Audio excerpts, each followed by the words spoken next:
वैसे तो कश्मीर को धरती का स्वर्ग कहा जाता है, लेकिन कश्मीर की वादियों में कई ऐसी दिल दहला देने वाली कहानियां मौजूद हैं जिनकी चर्चा बहुत कम की जाती है। आप माने या ना माने, यहाँ भूत प्रेतों को लेकर आज भी ऐसी कहानियां प्रचलित हैं जिनसे यहाँ का एडमिनिस्ट्रेशन भी घबराता है। सबसे पहले शुरुआत उधमपुर के आर्मी क्वार्टर से करते हैं। वैसे तो ये एक आर्मी क्वार्टर है, लेकिन अगर आप इसकी कहानी सुनेंगे तो आपकी रूह कांप जाएगी। लोकल लोग दावा करते हैं कि श्रीनगर के इस आर्मी क्वार्टर पर एविल फोर्सेस का कब्जा है। यहाँ मौजूद आत्माएं अक्सर अचानक लोगों के सामने आ जाती हैं और आंखों के आगे से अचानक गायब हो जाती हैं। देखते ही देखते वो आकाश को और ऊपर की ओर उठती हैं और डरावनी सी आवाज निकालती हैं, जिससे सबकी रूह कांप जाती है। लोग यहाँ तक कहते हैं कि उड़ती हुई इन आत्माओं से अजीब सी रोशनी निकलती है।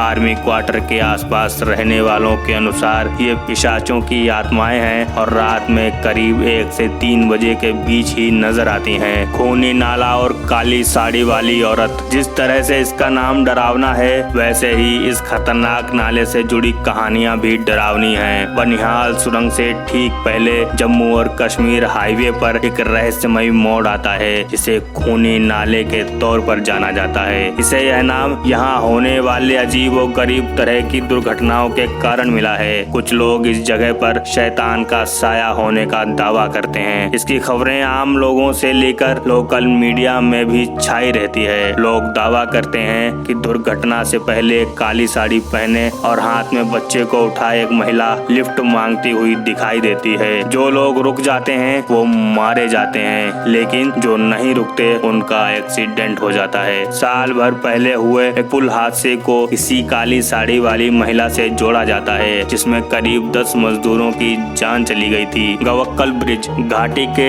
गवक्कल ब्रिज पर शैतानी रूहों का कब्जा माना जाता है। लोग बताते हैं कि एक दुर्घटना में इस स्थान पर बड़ी संख्या में लोगों की हत्या कर दी गई थी। इसके बाद से ही इस स्थान पर बुरी शक्तियों ने कब्जा कर लिया। अचानक इस पुल पर कुछ चेहरे नजर आने लगते हैं और आवाजें सुनाई देने लगती हैं। लोगों के अनुसार ये उन्हीं लोगों की आत्माएं हैं जिनकी हत्या कर दी गई थी। अब्दुल्ला का भूत, श्रीनगर के एक घर में लोग एक जिन को अपनी आंखों से देखने का दावा करते हैं। यहाँ दिखने वाली घटनाओं को लेकर लोग कहते हैं कि आज तक जो भी घर में गया, कुछ मिनट बाद उसके जूते बाहर फेंक दिए जाते हैं और उस व्यक्ति का कुछ पता नहीं चलता। वे बताते हैं कि पहले तो उन्हें ऐसी किसी घटना पर विश्वास नहीं था, पर जब से यह भयानक मंजर अपनी नंगी आंखों से देखा है तो इसे कभी नहीं भूल सकते। स्थानीय लोगों के अनुसार जो भी श्रापित घर के अंदर जाता है वो किसी न किसी लाइलाज बीमारी से पीड़ित हो जाता है। कुनन पोस्टपारा शापित गांव, कश्मीर के कुनन पोस्टपारा गांव भी शैतानी ताकतों से अछूते नहीं हैं। इन गांवों की कहानी और भी भयावह है। कहा जाता है कि इन दोनों गांवों पर 2 महिलाओं की आत्माओं का साया है, जिनकी साल 1991 में रेप करके हत्या कर दी गई थी। गांव के लोगों के अनुसार इन्हीं महिलाओं की आत्माएं आज भी इस गांव में भटकी हैं। दोस्तों, आप इन घटनाओं के बारे में क्या सोचते हैं? कमेंट करके जरूर बताएं।